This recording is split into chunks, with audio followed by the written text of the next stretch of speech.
지금으로부터 약 50여 년 전인 6, 70년대에 버스를 타면 운전석 옆에 어느 귀여운 남자아이가 무릎을 꿇고 두 손을 모아 기도하는 그림이 있고, 그 그림 옆에 이런 글이 있었습니다.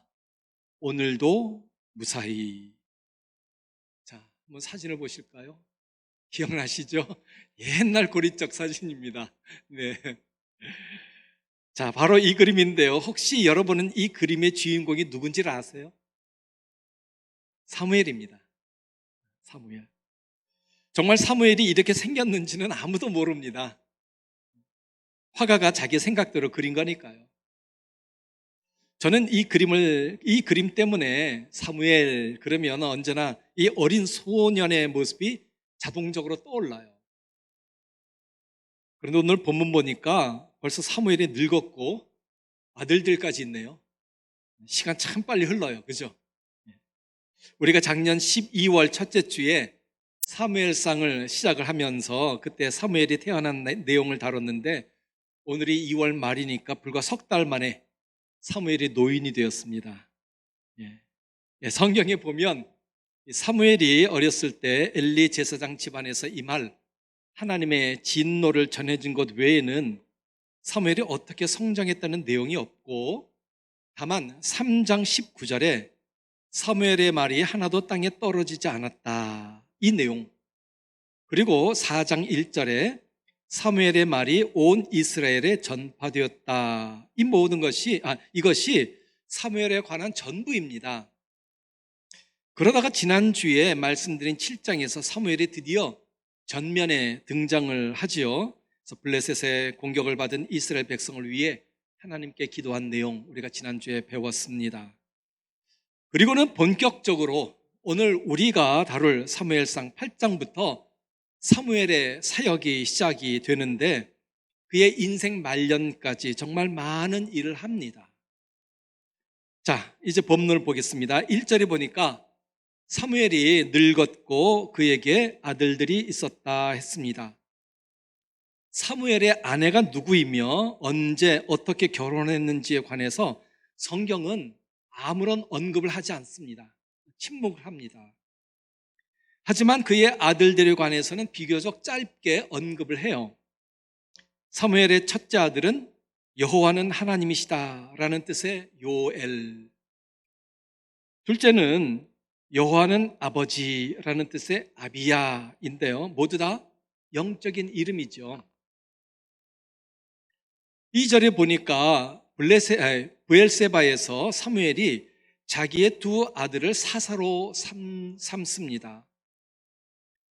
우리가 알다시피 사사는 이스라엘이 가나안 땅을 정복한 이후에 사울 왕이 등장하기 전까지 하나님의 특별한 부름을 받은 사람이 외국의 압제로부터 나라를 구하고 이스라엘 백성을 다스리며 재판하는 직분입니다.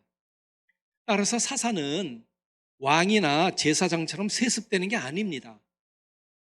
하나님께서 필요에 따라 지명하여서 세우시는 거예요. 그런데 성경에 보니까 사무엘이 자기 아들들을 사사로 삼았대요. 아니, 이게 도대체 어떻게 된 일일까요? 사무엘이 하나님을 대신해서 자기 마음대로 아들들을 사사로 세운 걸까요? 아닙니다.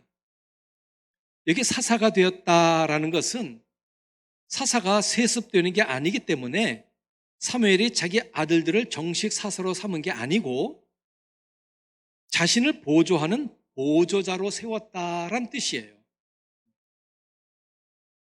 그 근거로는 두 아들들이 브엘세바에서 사사가 되었다는 것에 있습니다. 자, 브엘세바는 이스라엘의 최남단에 있는 도시입니다. 우리나라로 말하면 해남 정도 될까요? 최남단에 있는 도시입니다. 그 사무엘이 있는 라마에서 최남단 남쪽까지가 약 80km 정도 됩니다. 굉장히 먼 거리죠. 이 정도 거리라면 서울에서 천안 정도의 그런 거리라고 우리가 볼 수 있습니다. 그런데 노인이 된 사무엘이 이 먼 거리를 왕래하기라는 쉽지 않았을 거예요. 그죠? 그리고 이곳은 블레셋이 아주 가까운 곳입니다. 따라서 사무엘은 이스라엘 백성을 이 블레셋에서부터 보호할 목적으로 두 아들들을 정식 사사가 아닌 보조자로 세웠던 거예요. 그런데 엘리 제사장의 두 아들 홈니와 비느하스처럼 사무엘의 아들들이 문제였어요. 그들은 아버지 사무엘의 삶대로 살지 않았거든요. 돈을 좋아했어요. 뇌물을 좋아했어요. 그래서 재판을 엉터리로 했습니다. 이게 누구의 잘못일까요? 사무엘상 12장에 보면 사무엘은 하나님의 말씀대로 이스라엘 백성들 참 잘 다스렸다고 했습니다. 남을 속이거나 압제한 일이 없고 불법으로 남의 것을 취한 적도 없었습니다. 신앙에 있어서는 흠잡을 데 없는 아주 훌륭하고 정직한 사람이었습니다. 특히 이 사무엘은 엘리 제사장의 아들들이 어떻게 해서 하나님의 심판을 받아 죽었는지 너무나 잘 알고 있어요. 그래서 자기의 자녀 교육에 관해서는 정말 많은 노력을 했을 게 분명합니다. 그러니 사무엘이 자식에게 잘못된 본을 보인 건 아닙니다. 그런데도 사무엘의 두 아들들은 잘못된 길을 걸어간 것을 보면 이것은 사무엘의 잘못이라기보다는 그 아들들의 잘못이라고 볼 수 있습니다. 일반적으로 부모의 믿음이 좋으면 자녀들도 믿음이 좋을 가능성이 대단히 큽니다. 하지만 사무엘 집안처럼 예외적인 경우도 얼마든지 있을 수 있어요. 여기서 우리는 믿음의 가문을 이어간다는 게 얼마나 어려운 일인지 알게 됩니다. 여러분, 우리는 우리 가정이 믿음의 가문을 이루도록 해야 합니다. 그건 부모된 자들의 책임이에요. 그런데 믿음의 가문을 이루는 게 생각처럼 그렇게 쉽지가 않아요. 이거 굉장히 어려운 일입니다. 불행한 일이지만 목회자나 교회 중직자의 자녀가 믿음 생활 안 하는 경우도 참 많습니다. 자녀들이 부모를 따라 믿음 생활 잘한다면 그거야말로 세상에서 제일 큰 복이고 하나님께 감사할 일입니다. 하지만 혹이라도 자녀가 믿음 생활을 잘 못하면 부모는 말로 다 할 수 없이 마음이 아프고 하나님께 죄송스러워요. 뭐 어떻게 해야 될까요? 목숨 걸고 기도하는 것 외에는 방법이 없습니다. 혹시 자녀들이 장성해서 이제 너무 늦은 것 같다고요? 아닙니다. 자녀를 위한 부모의 기도는 시간 제한이 없어요. 한 영혼이 하나님 품으로 돌아오도록 드리는 기도인데 하나님께서 그 기도를 외면하시겠냐고요. 그러실 리 없습니다. 그러니 실망하거나 낙심하지 말고 인내로 끝까지 기도하셔야 됩니다. 하나님은 눈물의 기도를 외면하지 않으십니다. 반드시 들어주세요. 믿으시기 바랍니다. 지금으로부터 약 1660여 년 전인 1660년 전에 북아프리카의 타가스테라는 곳에서 한 위대한 인물이 태어나는데 그가 어거스틴이라는 사람입니다. 그의 어머니는 모니카지요. 어거스틴은 젊었을 때에 하나님의 품을 떠나 아주 방탕한 삶을 살았어요. 결혼도 안 했는데 벌써 아데오다투스라는 아들을 두었어요. 그러니 어머니 모니카의 마음이 어떻겠어요? 그런데도 모니카는 아들을 위해서 기도하기를 쉬지 않았어요. 결국 어거스틴은 하나님의 품으로 돌아와서 위대한 신학자가 되었습니다. 그래서 이런 말이 있죠.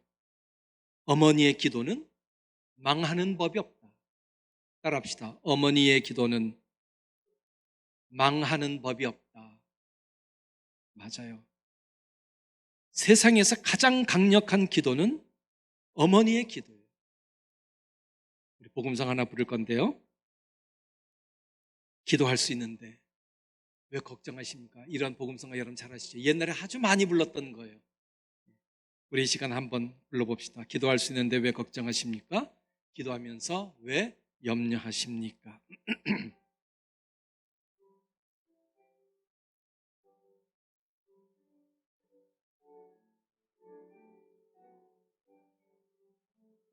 기도할 수 있는데 왜 걱정하십니까? 기도하면서 왜 염려하십니까? 기도할 수 있는데 왜 걱정하십니까? 기도하면서 왜 방황하십니까?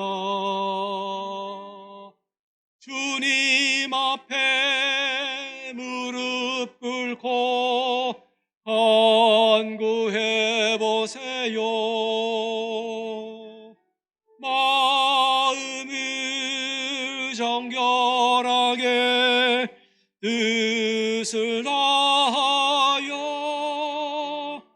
기도할 수 있는데 왜 걱정하십니까? 기도하면서 왜 염려하십니까? 다시 본문으로 돌아옵시다. 엘리 가정도 그랬지만 사무엘의 가정도 사람들에게 좋은 인상을 주지 못했습니다. 사무엘의 아들들이 백성을 제대로 다스리지 못하고 재판도 정직하게 하지 못하자 이스라엘 장로들이 모여서 사무엘에게 이렇게 건의합니다. 5절이죠. 보소서, 당신은 늙고 당신의 아들들은 당신의 행위를 따르지 아니하니 모든 나라와 같이 우리에게 왕을 세워서 우리를 다스리게 하소서. 장로들이 사무엘을 찾아와 왕을 요구한 이유는 첫째, 사무엘이 너무 늙었다는 거예요. 나이가 많다. 둘째, 사무엘의 아들들이 아버지의 행실을 따르지 않아서 믿을 수가 없다는 거예요. 장로들의 요구를 들은 사무엘은 무척 난감했을 겁니다. 왜요? 그 왕을 세워달라는 근본적인 원인이 자기하고 자기 아들들에 있었으니까요. 얼핏 보면 이들의 요구가 타당한 것 같지만 그 이면에는 인간적인 생각이 깔려 있었어요. 여러분, 사무엘상 6장에 보면 블레셋에는 오늘날의 그 지도자에 해당되는 방백이 있었어요. 그래서 이제 5명의 방백을 대표해서 금독종 5, 금쥐 5을 만들었잖아요. 그래서 언약궤를 실은 수레에 같이 이렇게 넣었는데요. 그것은 블레셋에 이미 왕의 제도가 있었다는 말이에요. 하지만 이스라엘에는 그런 제도가 없었거든요. 왕이란 제도가 없었거든요. 따라서 이스라엘이 블레셋의 위협 때문에 늘 불안해하는 이유는 자기들에게 왕이 없었기 때문이라는 게 이들의 생각이었어요. 특히 본문 20절에 보면 우리도 다른 나라들 같이 되어 우리의 왕이 우리를 다스리며 우리 앞에 나가서 우리의 싸움을 싸워야 할 것입니다. 이렇게 말한 걸 보면 아마 이스라엘 사람들은 그 다른 나라에 왕이 있는 게 굉장히 부러웠던 모양이에요. 여러분, 우리는 지난주에 하나님께서 무서운 우레를 내리셔서 블레셋을 물리친 그런 내용을 들었죠. 그런데 지금 이스라엘 백성은 이렇게 하나님께서 살아계셔서 자기들을 지키시고 인도하셨음을 직접 체험했음에도 불구하고 외국처럼 왕이 있었으면 좋겠다고 하니 참 어리석고 참 답답해요. 이들의 의도는 자기들 눈에 왕이 보이면 그나마 안심할 텐데 하나님은 눈에 보이지 않으니 하나님께서 자기들을 지켜주시는지 아닌지 도무지 모르겠다는 거예요.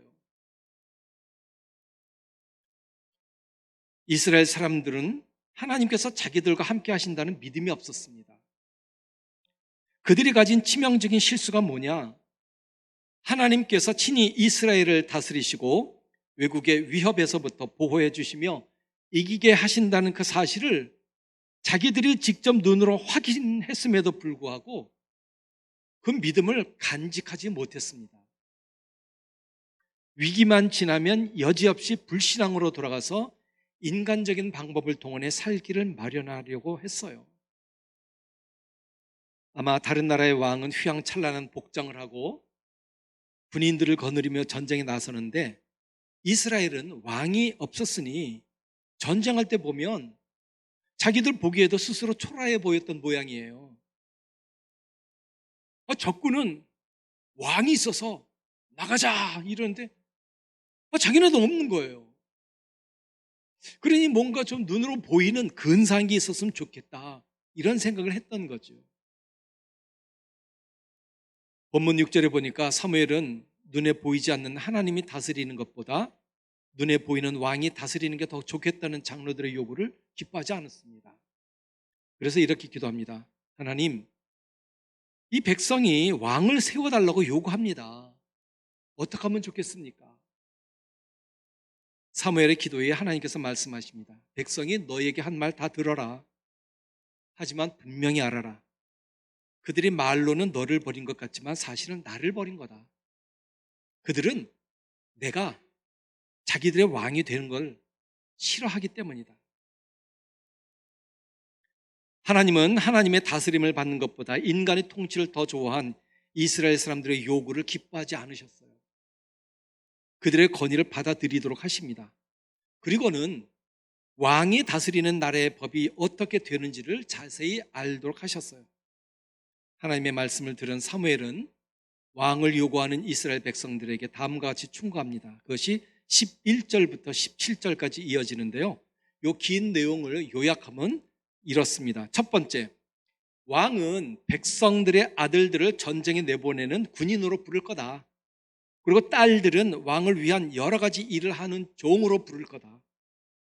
백성들은 왕의 종이 될 거다. 그게 첫 번째 내용입니다. 두 번째, 왕은 백성들의 땅에서 좋은 것을 가져가 자기 신하들에게 다 줄 거다.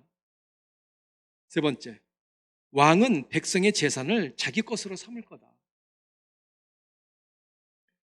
왕이 세워져서 이런 일이 생기게 될 때 백성들은 자기들이 뽑은 왕 때문에 고통스러워서 아이고 우리가 잘못했구나 이러며 하나님께 부르짖겠지만 그때는 하나님께서 듣지 아니하시리라고 경고하셨어요. 나 그때는 안 듣겠다. 백성들이 아무리 부르짖어도 하나님께서 듣지 아니하신다니 이게 얼마나 무서운 말씀이에요. 그런데도 이스라엘 백성들은 그 말을 귓등으로도 듣지 않았어요. 왜요? 아직 왕을 겪어보지 않았으니까 몰랐던 거죠. 왕만 있으면 다 될 줄 알았어요. 게다가 지금 당장 왕이 있어서 자기들을 괴롭히는 게 아니잖아요. 아직 왕이 세워지지도 않았으니까.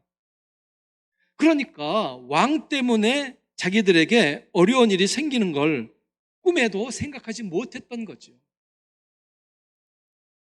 그 내용이 오늘 우리가 읽은 내용입니다. 우리는 오늘 본문에서 다음과 같은 세 가지의 교훈을 찾아볼 수 있습니다. 첫 번째는 하나님의 검증이 필요하다입니다. 이스라엘 사람들이 사무엘의 아들들을 볼 때 실망한 것처럼 우리도 우리 주위에 있는 사람들로부터 실망할 때가 있어요. 그러면 그것을 고치고 싶지요. 또 거기에는 그럴 만한 타당한 근거도 있어요. 그래서 내 생각대로 모든 일이 진행되면 참 좋을 것 같습니다. 마치 이스라엘 사람들이 사무엘의 나이가 많고 그 아들들이 잘못된 일을 한다는 그 타당한 근거를 들어서 왕을 세우면 다 잘 될 것 같다고 생각한 것처럼 말이죠. 그러나 조심해야 될 것은 내 생각이 가장 최선이고 심지어 하나님의 뜻이라고 속단해서는 안 됩니다. 왜냐하면 우리 모두는 불완전한 인간이기 때문에 그래요. 그러므로 내 생각이 과연 하나님께서 기뻐하시고 원하시는 것인지를 하나님께 물어야 합니다. 하지만 이스라엘 사람들은 그렇게 하지 않았어요. 그들은 자기들이 생각한 대로 왕을 세워달라는 요구만이 지금의 이런 잘못을 고칠 수 있는 유일한 대안이라고 생각을 했었어요. 그래서 단도직입적으로 사무엘에게 와서 왕을 요구했던 거죠. 한마디로 그들은 하나님께 자신들의 생각을 검증하는 단계를 생략했습니다. 무슨 일이든 기도보다 앞서면 안 되는데 이들은 이걸 몰랐어요. 자기들 나름대로 생각해 보니까 제법 일리 있고 또 타당한 것 같으니까 왕을 요구한 거죠. 이게 이들의 첫 번째 실책이었습니다. 사랑하는 여러분, 하나님의 뜻을 묻는 기도 정말 중요합니다. 물론 어떤 때는 답답하지요. 아무리 기도해도 하나님께서 내 기도를 들으시는 것 같지가 않아요. 하나님이 내 곁에 계셔서 내 귀에다 대고 아무개야, 너 이렇게 해. 너 저렇게 해. 이러면 얼마나 좋겠어요. 그런데 하나님은 눈에 보이지도 않고 귀로 들으려고 해도 하나님의 음성이 들리지가 않는 거예요. 그러니 내가 아무리 기도해도 하나님께서 내 기도에 귀를 기울이신다는 생각이 안 드는 거죠. 그저 나 혼자 중얼거리다가 마는 것 같은 생각이 드는 거예요. 그래서 처음에는 열심히 기도하다가 그만 시간이 지나면서 기도의 동력을 잃어요. 힘을 잃어요. 그런데 여러분, 내가 생각하기에 하나님께서 내 기도를 듣지 않으시는 것 같지만 하나님은 나의 간절한 기도, 심지어 작은 신음소리조차 외면하지 않으시고 들으시는 분이라는 걸 기억하셔야 됩니다. 이거 잊지 마세요. 요즘 하도 기술이 발달되어서 인간이 못하는 게 없어요. 남이 말하는 걸 저 멀리서 내가 다 들을 수 있는 기계가 있어요. 소위 도청장치라는 게 있어요. 사람이 내가 뭐라고 하는 걸 다 듣습니다. 도청장치만 설치해 놓으면 말이죠. 소곤소곤 얘기해도 다 듣는데요. 얼마나 기계가 발달했는지 말이죠. 이렇게 사람이 말하면 이 음파의 파동이 있는데 그 파동이 유리창을 때린대요. 유리창에 움직이는 그 파동을 파악하면 무슨 말을 하는지 다 안다는 거예요. 기계가 그렇게 발달을 했어요. 사람도 내가 뭐라고 말하는 걸 다 듣는데 하나님께서 못 들으시겠어요? 다 들으시죠. 하나님께서 내 기도를 안 들으신다는 건 내 생각이지 하나님의 생각이 아닙니다. 그러니 우리는 기도의 능력을 무시하지 말아야 됩니다. 기도에는 무한한 능력이 나타나 있어요. 왜요? 하나님이 들으시니까요. 요한계시록 8장 3절에서 4절에 이런 말씀이 있습니다. 또 다른 천사가 와서 제단 곁에 서서 금 향로를 가지고 많은 향을 받았으니 이는 모든 성도의 기도와 합하여 보좌 앞 금 제단에 드리고자 함이라. 향연이 성도의 기도와 함께 천사의 손으로부터 하나님 앞으로 올라가는지라. 우리의 기도가 하나님 앞으로 올라간대요. 여러분 꼭 기억하세요. 우리의 기도 하나님이 들으십니다. 기억하시기 바랍니다. 자, 이스라엘 장로들의 두 번째 실책은 뭐냐? 왕을 요구하는 게 하나님을 버리는 이름을 몰랐어요. 만일 이스라엘 장로들이 하나님의 주권을 인정하고 율법을 자손들에게 잘 전해주면서 하나님의 말씀으로 이스라엘 백성을 가르치는 일에 왕이 있어야 됩니다, 이렇게 요구했더라면 하나님이 기뻐하셨을 거예요. 하지만 이들의 요구는 그게 아니었어요. 그들은 하나님의 다스림보다 눈에 보이는 왕의 다스림을 원했어요. 그래서 하나님을 버린 일이 되는 거죠. 자, 두 번째, 본문이 주는 교훈은 하나님의 검증이 없으면 반드시 실패한다입니다. 지난 금요 기도회 때도 제가 그런 말씀을 드렸지만 우리의 삶에는 한 번씩 점검을 해야 할 필요가 있습니다. 학생은 제대로 공부하고 있는지 확인하기 위해서 중간중간 시험을 치러야 하고, 건강을 원하는 사람은 정기 검진을 통해서 자신의 건강을 검진해야 합니다.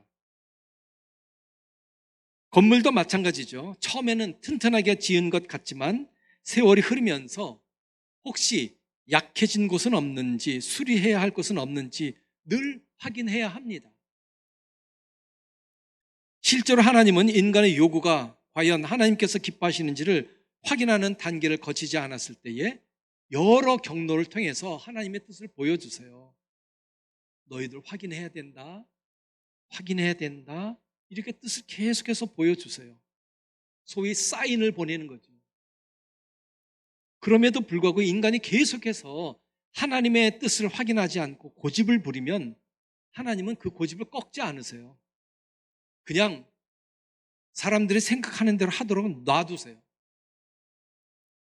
이것을 보고 어리석은 사람들은 하나님께서 우리의 생각에 동의하셨구나, 허락하셨구나 착각을 해요. 하나님께서 동의하신 게 아니라 방치하신 건데 말이죠. 창세기 11장에 보면 바벨탑 사건이 나옵니다. 사람들은 하늘에 닿을 만큼 높은 탑을 쌓아서 자기들의 이름을 떨치고 사방에 흩어지지 않도록 하자고 했어요. 그래서 그들이 일을 시작합니다. 이렇게 일을 시작하게 된 것, 하나님께서 허락하셔서 그렇게 된 걸까요? 아니에요. 하나님의 뜻에서 어긋나는 일이기 때문에 하나님은 허락하지 않으셨어요. 그런데 인간이 탑을 쌓겠다고 고집을 부리니까 마음대로 해보라고 방치하신 거죠. 그런데 그 결과가 어떻게 됐어요? 사람들이 자기의 뜻을 이뤘습니까? 못 이뤘어요. 뿔뿔이 흩어졌습니다. 실패하고 말았어요. 그러면 왜 하나님은 인간의 바벨탑을 쌓도록 놔두셨을까요? 아예 처음부터 탑을 쌓지 못하게 그 생각을 막아주시고 탑을 쌓을 마음만 먹으면 막 당장에 하늘에서 벌을 내리셔갖고 그 막으실 수 있잖아요. 근데 하나님 그렇게 하지 않으세요. 사람들이 고집을 부리면 놔두세요. 그러므로 우리는 내 생각, 내 계획대로 된다고 해서 하나님이 허락하신 일이라고 오해해서는 안 됩니다. 부지런히 하나님의 뜻을 점검해야 합니다. 여러분, 건물을 지을 때 어떻게 지어요? 설계도 나왔어요. 그러면 그 설계도대로 그냥 건물을 짓나요? 아니에요. 감리사가 있어요. 감리사가 계속해서 점검을 해요. 시공이 설계도에 따라 적합하게 이루어지는지, 공사 전반에 걸쳐서 적법하게, 즉 법에 맞게 이루어지고 있는지, 안전성은 확보하고 있는지, 시공, 재료의 품질은 어떤지, 모든 건설 공정의 관리와 설계를 변경할 때 이게 적정한지 수시로 체크를 해요. 수시로 확인합니다. 그래서 건물이 서는 거예요. 우리의 믿음 생활, 우리의 교회 생활도 똑같아요. 지속적으로 점검하고 살펴봐야 돼요.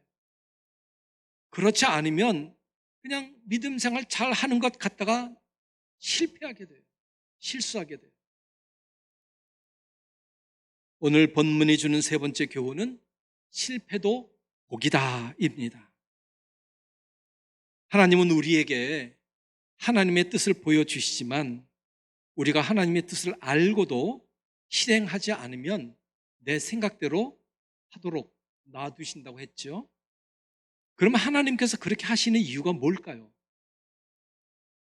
그것은 하나님의 뜻을 묻지 않고 내 마음대로 내 생각대로 한 결과가 얼마나 잘못되었으며 또 그것이 얼마나 어리석었는지를 철저히 깨닫도록 하시기 위해서 그래요. 탕자가 아버지의 재산을 가지고 갈 때 아버지가 어떻게 했어요? 말리지 않았어요. 그러니까 아들이 재산을 갖고 나갔잖아요. 아버지의 눈에서 보면 아들이 실패할 게 분명해요. 그런데도 놔두었어요. 왜요?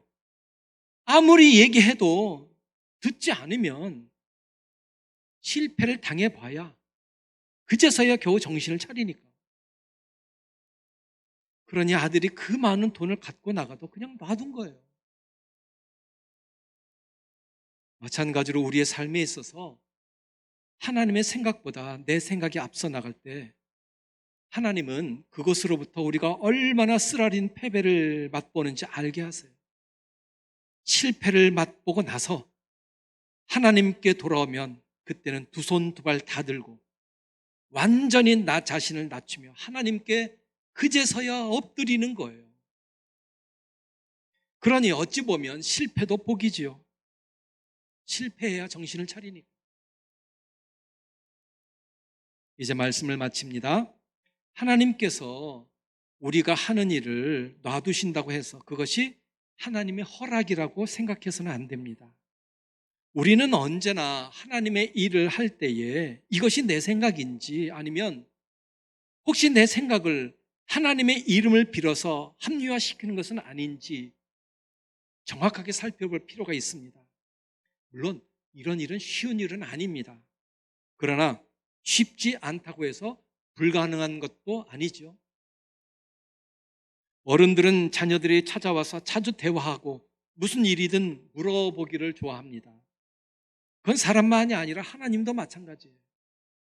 그러므로 우리는 우리의 일에 있어서 하나님께 자주 묻고 내 길이 맞는지 확인하는 작업을 해야 합니다.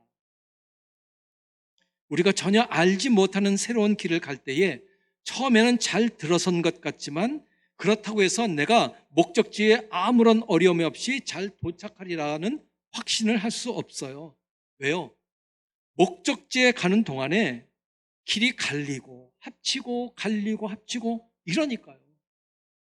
그러므로 나는 계속해서 내가 가는 길을 부단히 확인해야 합니다.